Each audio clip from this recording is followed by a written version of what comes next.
মেহমানখানার চুলাটা কেন বন্ধ করতে পারি না সেটা হচ্ছে এই যে ছোট ছোট মাংসের টুকরোগুলো দেখছেন না, আজকে তো একটু বেশি পেয়েছে। ওই এক টুকরো মাংস আমার আপনার কাছে কিংবা আমাদের কাছে হয়তো কিছু না, কিন্তু ওই এক টুকরো মাংস ওদের কাছে অনেক কিছু। এই এক টুকরো মাংস যখন ওরা পায় করোনার সে শুরু থেকে, তখন অনেক ছোট ছিল, এখন তো বড় হয়ে গেছে, মেহমানখানার ভলেন্টিয়ার হয়েছে। এরকম করে পুরোটা খিচুড়ি খায়, খেয়ে মাংসের টুকরাটা রেখে দেয়, মাঝে মাঝে প্যান্টের পকেটেও রাখতো, কোমরে রেখে দেয়, পরে ওই টুকরাটা হাতে নিয়ে খায়।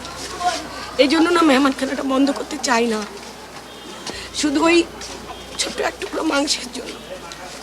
ও যখন বড় হবে, এই পৃথিবী তো তাকে অবহেলা দিয়েই বড় করছে না, তখন ও অন্তত বলবে যে মেহমানখানা একটা লিজা আপু ছিল, ওখানে এক টুকরা মাংসের টুকরা পাওয়া যেত, পেট ভরে খেয়ে ওদের ঘুম আসুক, ফুটপাতে ঘুমাক, রাস্তাতেই ঘুমাক, তবুও খেয়ে ঘুমাক, ওরা না খেয়ে না ঘুমাতে যাক।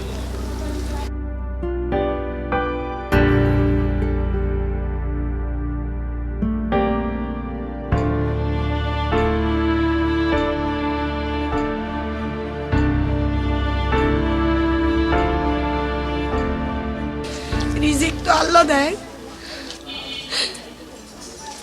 তোদের রিজিক যদি আমার কাছে থাকে, আমি আল্লাহর কাছে হাত পাতবো। আমি পৃথিবীর কোনো মানুষের কাছে হাত পাততে চাই না। যারা ভালোবেসে দিবে তাদেরটা আমি ভালোবেসে গ্রহণ করব, কিন্তু আমি বিকাশ নগদ দিয়ে আমি মানুষকে আমাকে টাকা দেন আমি বলতে চাই না। আমি আমার কাছে অস্বস্তি লাগে, আমি বলতে পারি না। তবে আমি বিশ্বাস করি ওদের রিজিক যদি মেহমানখানার হাড়িতে থাকে, তাহলে মেহমানখানার যাকে লাগবে আল্লাহ তাআলা তাকে এনে দিবে এবং এনে দিচ্ছে।